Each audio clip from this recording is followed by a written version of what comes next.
അമ്മയുടെ കഠിനമായ വയറുവേദന ശമിപ്പിക്കാൻ പുലിപ്പാല് തേടി കാട്ടിലേക്ക് കയറിയ മണികണ്ഠൻ അവിടെ വെച്ച് ഋഷിമുനിമാരുടെ യാഗങ്ങൾക്കും അവരുടെ ജീവന തന്നെയും ഭീഷണിയായ മഹിഷിയെ വധിക്കുന്നു.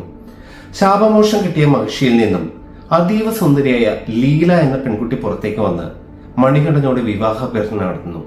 എന്നാൽ താൻ നൈഷ്ഠിക ബ്രഹ്മചാരിയാണെന്നും വരും വർഷങ്ങളിൽ ശബരിമലയിൽ കുടിയിരിക്കാൻ പോവുകയാണെന്നും മണികണ്ഠൻ പറയുന്നു. കൂടെ ഒരു ഓഫറും വെക്കുന്നുണ്ട്. എന്നെ കാണാൻ കന്യാസ്വാമിമാർ വരാത്ത വർഷങ്ങളിൽ നമ്മൾ തമ്മിലുള്ള വിവാഹം നടക്കും. അതുവരെ എന്റെ കൂടെ മാളികപ്പുറത്തമ്മയായി ശബരിമലയിൽ കുടിയിരിക്കുക. നമ്മുടെ എല്ലാ അച്ഛനപ്പൂപ്പന്മാർ പറഞ്ഞു തന്ന കഥകളിലൂടെയും കുറേയധികം സിനിമകളിലൂടെയും വർണ്ണചിത്ര പുസ്തകങ്ങളിലൂടെയുമെല്ലാം നമ്മൾ അറിഞ്ഞ ഇതുവരെ വിശ്വസിച്ചു പോകുന്ന കാര്യങ്ങളെല്ലാം വെറും കെട്ടുകഥകളായിരുന്നു എന്ന് പറഞ്ഞു കഴിഞ്ഞാൽ നിങ്ങൾക്ക് വിശ്വസിക്കാൻ പറ്റുമോ? വിശ്വസിച്ചേ പറ്റൂ. കാരണം നമ്മൾ അറിഞ്ഞൊന്നും സത്യമായിരുന്നില്ല. ആരാണ് സത്യത്തിൽ മാളികപ്പുറത്തമ്മ? പന്തളം രാജവംശം തമിഴ്നാട്ടിലെ പാണ്ഡ്യവംശത്തിൽ നിന്നും കേരളത്തിലേക്ക് കുടിയേറി പാർത്തവരാണ്. അവർ തമിഴ്നാട്ടിൽ നിന്നും നാട്ടിലേക്ക് വരുമ്പോൾ അവരുടെ പരദേവതയായ മധുര മീനാക്ഷിയെ സാക്ഷാൽ ദുർഗാദേവിയെ കൂടെ ഇങ്ങ് കൊണ്ടുവന്നു. പന്തളം രാജകൊട്ടാരത്തിന്റെ അകത്ത് ഇന്നും മധുര മീനാക്ഷിയുടെ ഒരു ചൈതന്യം നിത്യപൂജയോടെ വച്ചാരാധിക്കുന്നുണ്ട്. ശബരിമലയിലെ മാളികപ്പുറത്തും പന്തളം രാജകൊട്ടാരത്തിന്റെ പരദേവതയായ അതേ മധുര മീനാക്ഷിയുടെ ചൈതന്യത്തെ തന്നെയാണ് ആവാഹിച്ചിട്ടുള്ളത്. ഇത് പന്തളം രാജകൊട്ടാരത്തിന്റെ പ്രതിനിധികൾ ഓൾറെഡി പറഞ്ഞിട്ടുള്ള കാര്യമാണ്.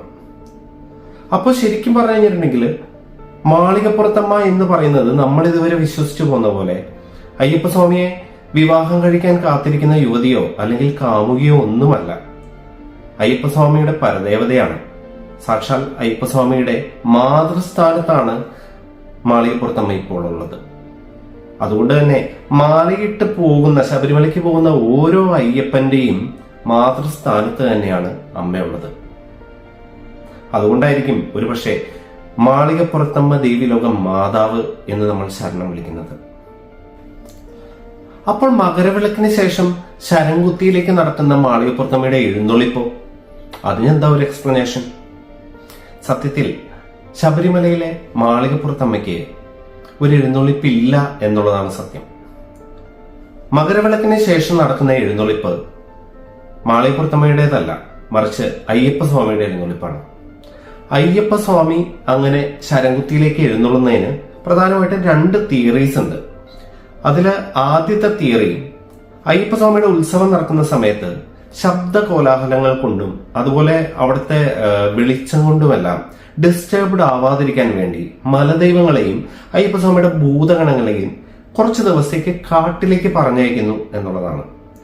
ഉത്സവം കഴിഞ്ഞതിന് ശേഷം അയ്യപ്പസ്വാമി ആഘോഷപൂർവ്വം ചെന്ന് അവരെ തിരിച്ചു വിളിച്ചുകൊണ്ട് വരുന്നു എന്നുള്ളതാണ് ആദ്യത്തെ ഒരു തിയറി.